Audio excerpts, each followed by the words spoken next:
सो हाल we breathe in the vocabulary में हमारा फर्स्ट वर्ड है आज का, दैट इज़ यूनिलेटरल, एक तरफा, वन साइडेड, सिंगल माइंडेड कह सकते हो।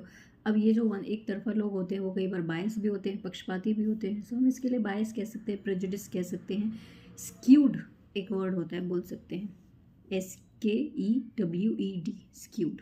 ठीक है, हमारा नेक्स्ट वर्ड है आज का, दैट इज़ एविस्क्रेट, एविस्क्रेटिंग। एविस्क्रेटिंग का जो लिटरल मीनिंग होता है वो होता है टू रिमूव इंटरनल ऑर्गन्स, किसी की अंधड़ियाँ बाहर निकाल देना, उसके अंदर के ऑर्गन्स को बाहर निकाल दिया, एविस्क्रेटिंग लिटरल मीनिंग।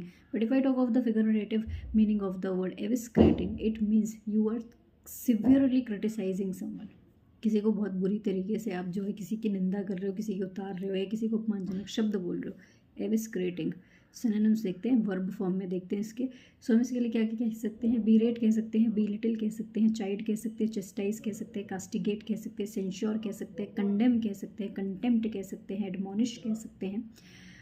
हम इसके लिए बोल सकते हैं एक तरीके से डिस्पैरेज कह सकते हैं, डिमीन कह सकते हैं। आप इसके लिए बोल सकते हैं डायट्राइब कह सकते हैं। आप बोल सकते हैं एक तरीके से डिनाउंस कह सकते हैं, कल हमने किया था, कल नहीं कुछ दिन पहले डिनाउंस किया था हम डिनाउंस कह सकते हैं, एक्सकोरिएट कह सकते हैं, लेम्बास्ट कह सकते हैं, एक्सकोरिएट, जियर कह सकते हैं, जाइब कह सकते हैं, स्नियर कह सकते हैं। आप इसके लिए मॉक कह सकते हैं, आयरनी कह सकते हो, टॉन्ट कह सकते हो, रिडिक्यूल कह सकते हो, नाउन फॉर्म में ओपोरोब्रियम कह सकते हो, ओब्लोको भी कह सकते हैं, आप अपब्रेड कह सकते हो, वर्ब फॉर्म में विलीफाई भी कह सकते हैं। आप इसके लिए ह्यूमिलिएट कह सकते हो, टेक टू टास्क कह सकते हो, रीड द राइट एक्ट कह सकते हो। ये दो ईडीएम होते हैं, च्यू आउट, रन डाउन, और कह सकते हैं ले इनटू, और इन सब का मतलब होता है रन, डू डाउन। इन सभी फ्रेजल वर्ब्स का मतलब लैश आउट, इन सभी फ्रेजल वर्ब्स का मतलब यही होता है कि आप किसी की उतार रहे हो। हमारा नेक्स्ट वर्ड है आज का, दैट इज़ नाइव। भोला भाला सा है, अनुभवहीन है, इनएक्सपीरियंस है, वो इंसान सरल स्वभाव का है। सो इनएक्सपीरियंस तो बोल ही सकते हैं आप इसके लिए, रूकी कह सकते हो, अप्रेंटिस कह सकते हो,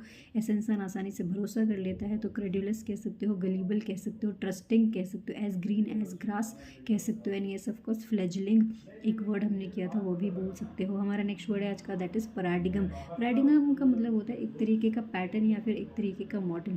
सो हम इसके लिए क्या कह सकते हैं, स्टैंडर्ड कह सकते हैं, आप इसके लिए ब्लूप्रिंट कह सकते हैं, आप इसके लिए बोल सकते हो ऑफकोर्स एग्जाम्पल कह सकते हो, पैटर्न और मॉडल भी कह सकते हो। हमारा नेक्स्ट वर्ड है आज का, दैट इज़ इम्पीटस। इम्पीटस का मतलब होता है कि आप किसी को प्रोत्साहन दे रहे हो, किसी को इनकरेज कर रहे हो एक तरीके से। स्ट्यूमुलस कह सकते हो, मोटिवेशन कह सकते हो, इनकरेजमेंट कह सकते हो, स्पर कह सकते हैं। अब वर्ब फॉर्म में हम कह सकते हैं एक तरीके से प्रोत्साहन दे रहे हो तो आप उकसा रहे हो पॉजिटिव तरीके से, है ना, लेकिन उकसाना नेगेटिव तरीके से भी होता है। ट्रिगर भी कह सकते हो, इसके लिए इंसाइट कह सकते हो, इंस्टिगेट कह सकते हैं, आप इसके लिए फोमेंट कह सकते हो, बोल सकते हैं। आप इसके लिए स्टोक कह सकते हैं, चार्ज कह सकते हैं, एक्टिवेट कह सकते हैं, गॉड